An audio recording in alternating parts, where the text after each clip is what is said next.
ओम हर हर महादेव, जय श्री कृष्णा, राधे राधे। आज मैं आप लोगों को गीता के छठा अध्याय का महात्मा बतलाने जा रही हूँ।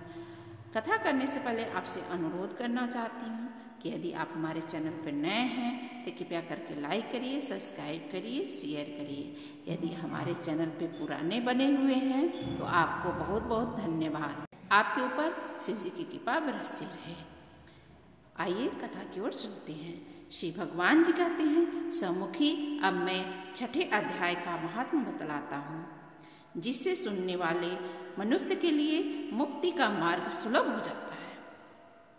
गोदावरी नदी के तट पर प्रतिष्ठानपुर बैठक नामक एक विशाल नगर है, जहाँ मैं पिपलेश के नाम से विख्यात होकर रहता हूँ। उस नगर में जांसूती नामक एक राजा रहते थे, जो भूमंडल की प्रजा को अत्यंत प्रिय थे।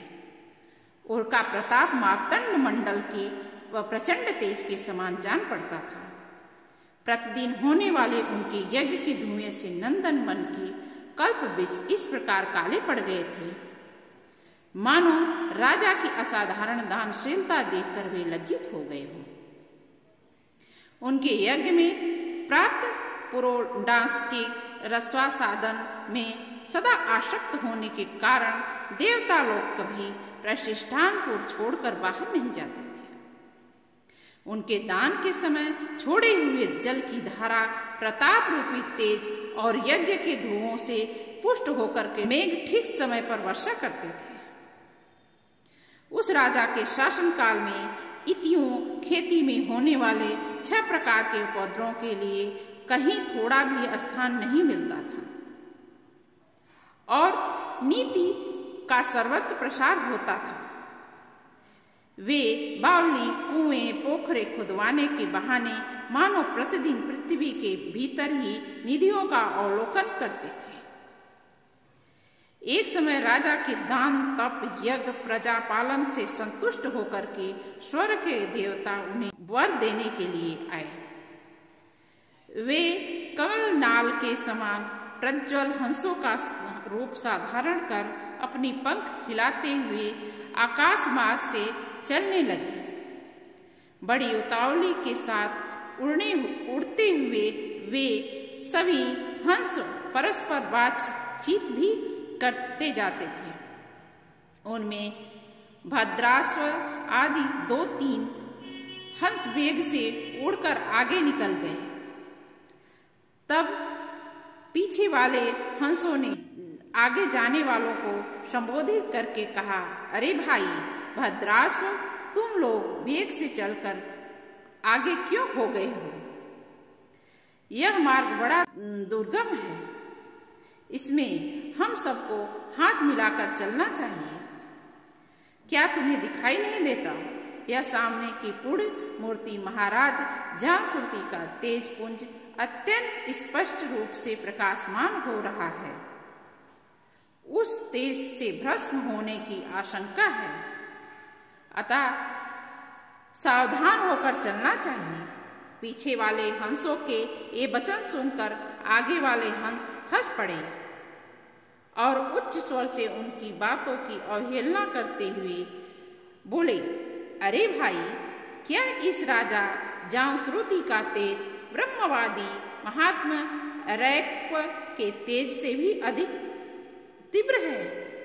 हंसों की ये बातें सुनकर राजा जांसूती अपने ऊंचे महल की छत से उतर गए और सुखपूर्वक आसन पर विराजमान हो अपने सारथी को बुलाकर बोले, जाओ महात्मा रैक्व को यहाँ ले आओ। राजा का यह अमृत के समान वचन सुनकर के मह नामक सारथी प्रसन्नता प्रकट करता हुआ नगर से बाहर निकला। सबसे पहले उसने मुक्तिदायिनी काशीपुर की यात्रा की, जहां जगत के स्वामी विश्वनाथ मनुष्य को उपदेश दिया करते हैं। उसके बाद वह गया क्षेत्र में पहुंचा। वहां प्रफुल्ल नेत्रों वाले भगवान गदाधर संपूर्ण लोकों का उद्धार करने के लिए निवास करते हैं। तदंतर नाना तीर्थों में भ्रमण करता हुआ सारथी पाप नाशनी मथुरापुरी में गया। वहां भगवान श्री कृष्ण का आदि स्थान जो परम महान तथा मोक्ष प्रदान करने वाला है। वेद और शास्त्रों में वह तीर्थ त्रिभुवनपति भगवान गोविंद के अवतार स्थान के नाम से प्रसिद्ध है। नाना देवताओं और महर्षि का सेवन करते हैं। मथुरा नगर कालिंदी यमुना के किनारे शोभा पाता है। उसकी आकृति अर्धचंद्र के समान प्रतीत होती है। वह सब तीर्थों के निवास से परिपूर्ण है। परम आनंद प्रदान करने के कारण सुंदर प्रतीत होता है। गोवर्धन पर्वत होने से मथुरा मंडल की शोभा और भी बढ़ गई है। वह पवित्र वृक्षों और लताओं से आसक्त है। उसमें 12 वन हैं। वह परम पूर्णमय था। सबको विश्वास देने वाले श्रुतियों के सारभूत भगवान श्री कृष्ण की आधार भूमि है। तत्पश्चात मथुरा से पश्चिम और उत्तर दिशा की ओर बहुत दूर तक जाने पर सारथी को कश्मीर नामक नगर दिखाई दिया, जहां शंख के समान उज्ज्वल गगनचुंबी महलों की पत्तियां भगवान शंकर के अट्टहास की शोभा पाती है। जहां ब्राह्मणों के शास्त्रीय आलाप सुनकर मुख मनुष्य भी सुंदर वाणी और पदों का उच्चारण करते हुए देवता के समान हो जाते हैं। जहां निरंतर होने वाली यज्ञ धूम से व्याप्त होने के कारण आकाश मंडल मेघों से धुलते रहने पर भी अपनी कालिमा नहीं छोड़ती है। जहां उपाध्याय के पास आकर छात्र जन्मकालीन अभ्यास से ही संपूर्ण कलाएं स्वतः पढ़ लेते हैं, तथा जहां मणिकेश्वर नाम से प्रसिद्ध भगवान चंद्रशेखर देहधारियों को वरदान देने के लिए नित्य निवास करते हैं। कश्मीर के राजा मणिकेश्वर के दिग्विजय में समस्त राजाओं को जीतकर भगवान शिव का पूजन किया था।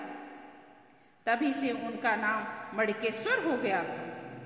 उन्हीं के मंदिर दरवाजे पर महात्मा रैक्व एक छोटी सी गाड़ी पर बैठे अपने अंगों को खुजलाते हुए वृक्ष की छाया का सेवन कर रहे थे। इसी अवस्था में सारथी ने उन्हें देखा। राजा के बताए हुए भिन्न भिन्न चिन्हों से उसने शीघ्र ही रैक्व को पहचान लिया और उनके चरणों में प्रणाम करके कहा, ब्राह्मण, आप किस स्थान पर रहते हैं? आपका पूरा नाम क्या है? आप तो सदा स्वच्छंद विचरण वाले हैं, फिर यहाँ किस लिए ठहरे हैं? इस समय आपका क्या करने का विचार है? सारथी के ये वचन सुनकर परमानंद में निमग्न महात्मा रैक्व के कुछ सोचकर उसने कहा, यद्यपि हम पूर्ण काम हैं, हमें किसी वस्तु की आवश्यकता नहीं है। यद्यपि कोई भी हमारी मनोवृत्ति के अनुसार परिचर्चा कर सकता है। रैक्व के हार्दिक अभिप्राय को आदर पूर्वक ग्रहण करके साथ ही धीरे से राजा के पास चल दिया। वहां पहुंचकर राजा को प्रणाम करके उसने हाथ जोड़ करके सारा समाचार निवेदन किया। उस समय स्वामी के दर्शन से उनके मन में बड़ी प्रसन्नता थी। सारथी के वचन सुनकर राजा के नेत्र आश्चर्य से चकित हो रहे थे। उसके हृदय में रैक्व का सत्कार करने की श्रद्धा जागृत हुई। उन्होंने 2 खच्चरियों से जुती हुई गाड़ी लेकर यात्रा की, साथ ही मोती के हार, अच्छे अच्छे वस्त्र और एक सहस्त्र गौएं भी ले ली। कश्मीर मंडल में महात्मा रैक्व जहाँ रहते थे, उस स्थान पर पहुंचकर राजा ने सारी पृथ्वी के आगे निवेदन कर दी और पृथ्वी पर पड़कर साष्टांग प्रणाम किया। महात्मा रैक्व अत्यंत भक्ति के साथ चरणों में पड़े हुए राजा जामश्रुति पर कुपित हो उठे और बोले, हे शूद्र, तू दुष्ट राजा है, क्या तू मेरा वृतांत नहीं जानता?